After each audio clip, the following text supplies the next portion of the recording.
Барлықтарыңызға қайырлы күн. Мен бүгін сіздерге Snaps деген приложение жайлы толық түсіндіріп беремін. Ол жерде қалай ақша табуға болады, қалай ақша шығаруға болады. Ол приложениядан мен ешқандай ақша салмай 8 или 7 доллардай таптым. Сол ақшаны осы видеоның соңында міндетті түрде шығарып көрсететін боламын. Көп адамдар біледі, көп адамдар білмейді.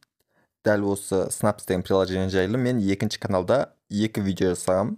Бір айда 65 мың, бір айда 65 мың деген 2 видеода да ссылкалар описаниеда болады. Ол жерлерде мен бұл Snaps деген приложениеден қалай тегін очки алуға болатын, және де тегін қалай заданияларды орындауға болатын көрсеткен болатын. Мен сол тегін очкилерді алып, қазіргі 7 или 8 долларды таптым. Мен қазір ең Snaps деген приложение ашамыз. Ең көп қойылатын сұрақ: Snaps деген приложение қанша уақыт жұмыс жасайды?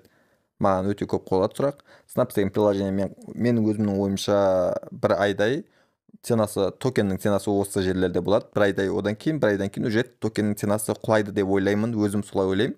Себебі дәл қазір Snaps деген осы приложенияда өте жақсы қозғалыс болып жатыр. Сосын қазір бұл токен тек қана PancakeSwap, яғни DEX'терда ғана сатылады. DEX'тердан ғана обмен жасай аламыз. Ал жақында бұл токен уже биржаларға шығады, яғни BNGX-ға шығады, қателеспесем Gate.io-ға шығады, сосын Bybitке қателеспесем осы биржаларға шығады. Мүмкін қате болуы да мүмкін, бірақ биржаларға 100% листингке шығады, яғни біз биржалардан уже сата аламыз. Биржа арқылы сата аламыз, PancakeSwap емес, биржаларда сата аламыз. Сол себепті мен ойымша бір ай бойы біз ешқандай қиындықсыз таба аламыз деп ойлаймын. Қазіргі тауып жатқан ақшамызды бір айдан кейін уже токен ценасы құлайды, жай түсіп 2-3 айдан кейін уже вообще доход алып келмейтін болады деп ойлаймын. Дәл қазір менде көргендеріңіздей мой NFT деген жерге келетін болсақ, 2 NFT бар. Бір NFT 0.48 доллар алып келеді күніне. Екінші NFT 3.85 доллар алып келеді күніне. Олардың разлоктары көргендеріңіздей 7.1% разлок болады күніне. Әр күн сайын 7.1% разлок болып тұрады тапқан ақшамыздың. Енді ремонт очков. Мен қазір басып қойдым. Негізінде мен осы бірінші очкиді ремонт жасамай жүргем, себебі бұл очкиді ремонтировать еткенге бізге BNB кетеді. Менде BNB деген монета тұр. Өзім осы приложенияға салдым ол монетаны. Міне қазір мен жасадым, бекер жасадым, себебі көргендеріңіздей 0.04 еді, менде 0.03 қалды. Примерно 30 центтай, я 30 или 25 центтай комиссия кетеді очки жөндегенге. Ал енді қараңыздар, бұл өзі 0.48 доллар алып келеді.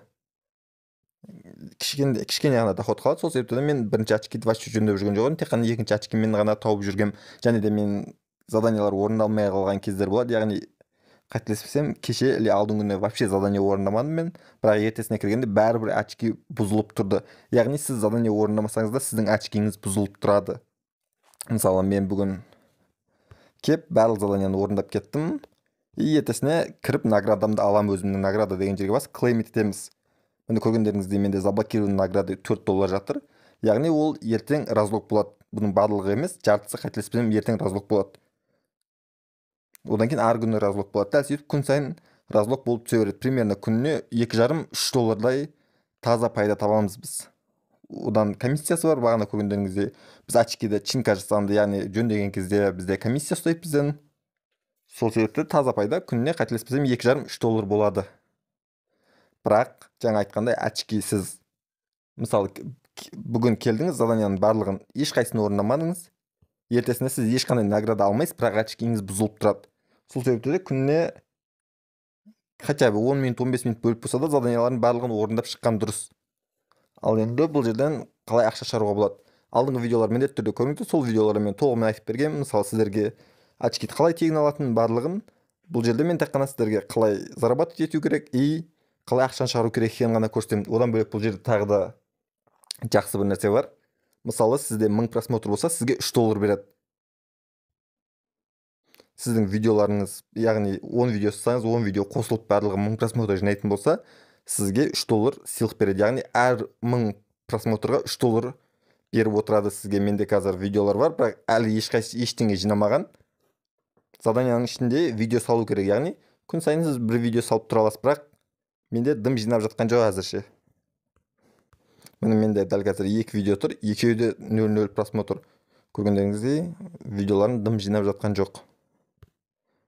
Бірақ сіздікі, если видеоңыз рекке шығып кетіп, 1000 или 2000 просмотр жинаса, мысалы 1000 просмотр жинаса 3 доллар аласыз, 2000 просмотр жинаса 6 доллар аласыз. TikTokка караганда менин оюмча кайф. Мисалы сиз 100 000 200 000 просмотр жинап кезде шынымен жақсы ақша таба аласыздар. Қазір мен видеолар қарап жүрмін. Шынымен де 50 000 60 000 жинаған видеолар бар, просмотр жинаған. Ал енді ақшаны қалай шығарасыздар? Ақшаны ең бірінші біз трансфалетке шығарыламыз. Менде алтта $63 екен Snaps деген монета. Қазір оны мен сіздерге шығарып көрсететін боламын. Ең бірінші ақшаны трансфалетке шығарыламыз, немесе MetaMaskқа шығарыламыз. И сол екеуінен PancakeSwap'тан обмен жасап, биржаға лақтыра аламыз долларды. Сол PancakeSwap'тан долларға айырбастап, долларды биржаға лақтыра аламыз. Қазір мен сіздерге көрсетемін. Ең бірінші біз не істейміз? Келеміз, CoinGecko'ға кіреміз, просто и Snaps монета деп жазамыз. Snaps шығады, адрес контракт аламыз и трансфалетке кіріп қоямыз. Трансфалетке кіргеннен кейін ең соңына түсетін болсақ, ADD tokens деген бар, соны басасыздар. И плюсик басасыздар, поиск тұр, жанында плюсик басасыздар. И сосын токен деген жерге кіріп, сетті BNB таңдаймыз, Binance Smart Chain. Адрес контракта просто выставлять етеміз. И барлығы шығады, көргендеріңіз мені. Полный шықты, басамыз. Bold.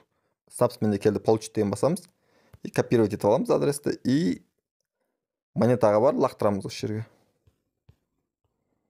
Отправить. Snaps. Бана адрес. Максимум басамыз. Мына, подтвердить транзакцию. Подтвердить кетті. Көргендеріңіздей біз лақтырдық. Snaps'тың барлық кетті. Кішкене комиссия ұстады менен. Ең қанша уақытта түседі? Қателеспесем 1 минутта түсу керек. Себебі Binance'да транзакция тез болады.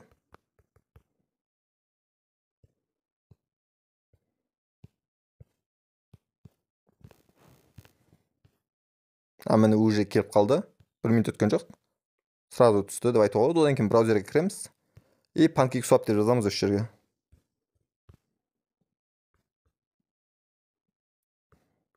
Менде дәл қазір PancakeSwap что-то ашылмай тұр. Интернет менде шынымен жай болып тұр.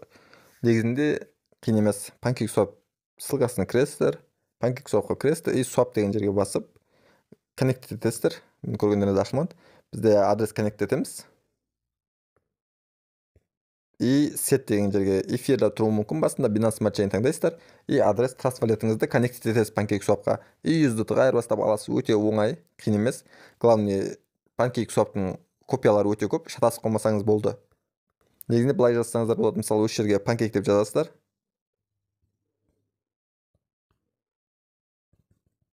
Через Google Pancake деп жазып, Google арқылы бірінші кіріп аласыздар. Мен көргендеріңізде PancakeSwap өзі шығады. Google арқылы кіріп аласыздар, мені копировать етіп аласыз ең біріншісін. Себебі шынымен MetaMask'тан трансфалеттен шатасып қалуларыңыз мүмкін. Өте көп PancakeSwap'тың копиялары бар, ол жерлерде сіздің токеніңізді жеп қою мүмкін. И келесіз, и трансфалетке келесіз, просто вставлять ете саласыз. Болды, браузерге кіріп вставлять ете саласыз. Міне эфир тұр. Сетті Binance Smart Chain'ге қоямыз. И кіретін бұл кезде уже connect басамыз. Өте оңай әрі